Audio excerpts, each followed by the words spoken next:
नमस्कार दर्शकों, आप देख रहे हैं हिंदुस्तान की हकीकत चैनल की तरफ से देश की खबरें। मैं हूं कृष्ण कुमार। बता दें, छत्तीसगढ़ में विधानसभा चुनाव होने वाला है, जिसे लेकर अब बारी आ गई है जनता को अपने अपने जाल में फंसाने का। ऐसा आप देख भी रहे होंगे, प्रतिदिन पार्टियां अपने अपने स्तर से तैयारियां शुरू कर दी हैं। बता दें, आज प्रधानमंत्री नरेंद्र मोदी बीजेपी की परिवर्तन यात्रा का समापन करने बिलासपुर पहुंचे, जहां उपस्थित जनता को संबोधित करते हुए कहा कि छत्तीसगढ़ में परिवर्तन तय हो गया है। उन्होंने महिला सशक्तिकरण व आरक्षण को लेकर ढेर सारी योजनाओं का नाम भी लिया, जो देश में लागू है। इसके साथ ही साथ कांग्रेस सरकार पर निशाना भी साधा। मैं चाहूँगा सभी दर्शक इस खबर को पूरा देखें और कमेंट में ज़रूर लिखें कि देश में नारियां कितना सशक्त बन रही हैं और कितना आरक्षण का लाभ ले पा रही हैं। साथ ही साथ आप अपने राज्य में मिलने वाली सुविधाओं पर कमेंट बॉक्स में जरूर लिखें। मेरे परिवारजनों, मोदी ने आपको दी हुई एक और गारंटी पूरी कर दी है। अब लोकसभा और विधानसभा में बहनों के लिए 33% सीटें आरक्षित हो जाएगी। भाजपा सरकार में नारी शक्ति वंदन अधिनियम अब सच्चाई बन चुका है और कल ही हमारे राष्ट्रपति द्रौपदी मुर्मू जी, जो आदिवासी महिला, उन्होंने कल उस पर हस्ताक्षर करके अब उसको कानून भी बना दिया है। लेकिन भाइयों बहनों, मोदी तो करेगा। मोदी जो गारंटी देता है ना, वो पूरी करता है। लेकिन आपको, खास करके माताओं बहनों को बहुत सतर्क रहना होगा।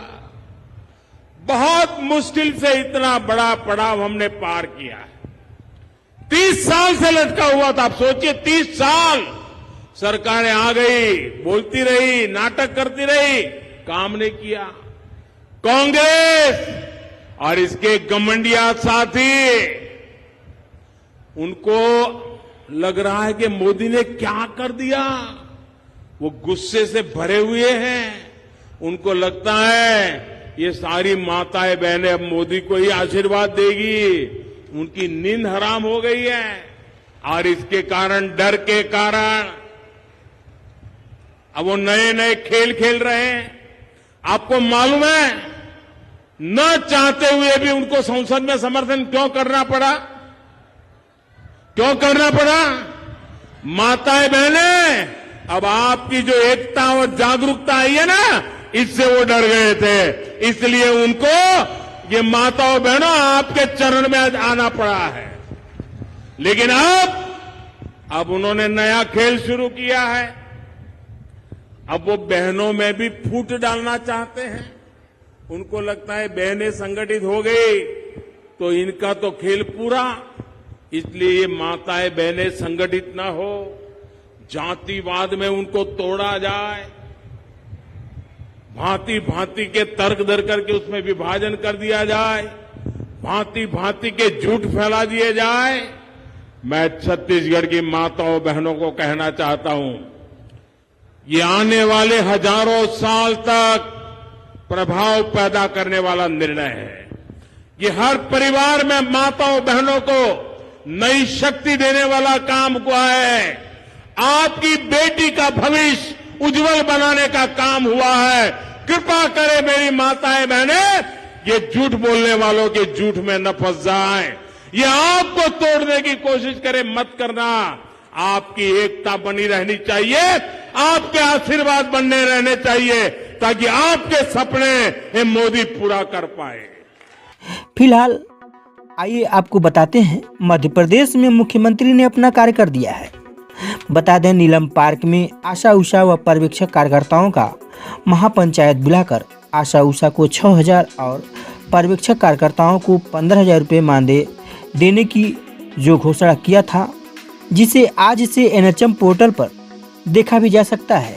बहुत सी आशा उषा बहनों का यह प्रश्न था कि आचार संहिता लग जाने के बाद मांग पूरी नहीं होगी तो सभी बहनें अब देख सकती हैं NHM पोर्टल पर अपना डिटेल्स।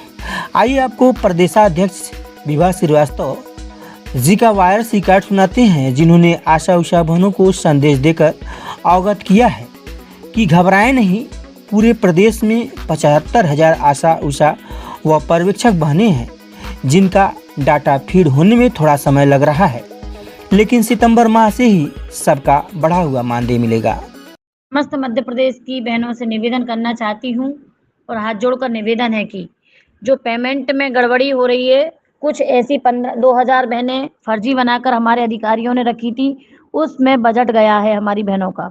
लेकिन भगवान की कृपा से अब सब कुछ ठीक हो गया है और हमारा ये पोर्टल, जो पुराना पोर्टल था, वो बिल्कुल टोटल बंद कर दिया गया है और नया पोर्टल शुरू कर दिया है, जिसमें 15 से 16 रोज आदमी काम कर रहे हैं। एक एक मद का पैसा चढ़ रहा है, इसलिए धैर्य और शांति बना के रखें। ब्लॉक से हमारा पैसा होगा सबका और एक एक एंट्री ऊपर दिखेगी कि कितना पैसा किसका है। बहुत अच्छा सिस्टम बन रहा है, आप चिंता ना करें। बात रही सितंबर तक सभी बहनों का 15,000 और 6,000 रुपये मिलने लगेगा और डलने लगेगा और भरना शुरू हो चुका है।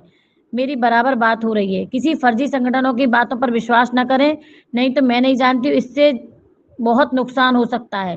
इस नुकसान को बताइए मैंने कहाँ तक बचाया है, लेकिन आप लोग तो उल्टे काम करने से बाज भी नहीं आए हो। हमेशा ऐसे ही काम किए हैं आप लोगों ने, जिससे कुछ तो अच्छी वाली बहनें भी आप लोगों के चक्कर में बर्बाद होती हैं। इसलिए उल्टे काम करना बंद करो। ऊपर से कोई दिक्कत नहीं है, अगर दिक्कत है तो तुम्हारे ब्लॉक के ब्लॉक BCM DCMओ से दिक्कत होगी आपको और आपके ब्लॉक से गलतियां होंगी। NRHM से सब सही काम चल रहा है। मध्य प्रदेश में थोड़ी बहुत बहनें हैं क्या? 75,000 बहनें हैं और उनका एक एक लेखा जोखा करने दो। 15 16 आदमी NRHM में काम कर रहे हैं। वहीं आशा उषा महिला संगठन की प्रदेशाध्यक्ष श्रीमती नर्मदा ठाकरे जी ने आशा बहनों को अवगत कराते हुए कहा, हम लोग जो जिलेवार धरना प्रदर्शन करने वाले थे वह अब नहीं होगा, क्योंकि आज से बढ़ा हुआ 6,000 रुपये मानदेय NHM पोर्टल पर शो करने लगा है। अभी पूर्ण रूप से सभी बहनों का मानदेय शो नहीं कर रहा है, तो इससे घबराने की जरूरत नहीं है। धैर्य बनाकर रखें, सबका बढ़ा हुआ मानदेय अवश्य मिलेगा। समस्त बहनों को सादर प्रणाम। बहनों, हमने जो 4-5 तारीख को ज्ञापन देने की तैयारी की थी जिला स्तर पे, वह सबसे मेन उद्देश्य हमारा 6,000 रुपये का था, जो पोर्टल में 6,000 की एंट्री अब दिखने लग गई। कल कुछ उच्च अधिकारियों से हमारी बात हुई थी और उनके द्वारा हमें बताया गया है कि नहीं, 6,000 अब पोर्टल में लेना चालू कर दिया है। तो बहनों, अब ये एक बात तो तय हो चुकी कि हमारा 6,000 रुपये इस माह से मिलना शुरू हो चुका है। हाँ, लेकिन कुछ पोर्टल में प्रॉब्लम होने के कारण जो सॉफ्टवेयर में एंट्रियां नहीं हो पा रही थी, उसके कारण थोड़ा पेमेंट लेट हो रहा है, लेकिन आने वाले 2-4-8 दिन के अंदर वो भी शायद क्लियर हो जाएगा। वो भी हमसे इस विषय पे चर्चा हो चुकी। तो सभी बहनें धैर्य बना के रखिए और जो भी तैयारी रहेंगे हम आपको मैसेज के द्वारा ग्रुपों के माध्यम से दे देंगे। तो आपसे निवेदन है कि इस खबर को मध्य प्रदेश की सभी बहनों को शेयर करें, ताकि जो बहनें मानदेय वृद्धि को लेकर परेशान हैं जान सकें और आप चाहते हैं कि देश की आशा बहनों की खबरें आपको सबसे पहले मिले, तो अभी चैनल को सब्सक्राइब करके बगल में घंटी दबा दीजिए।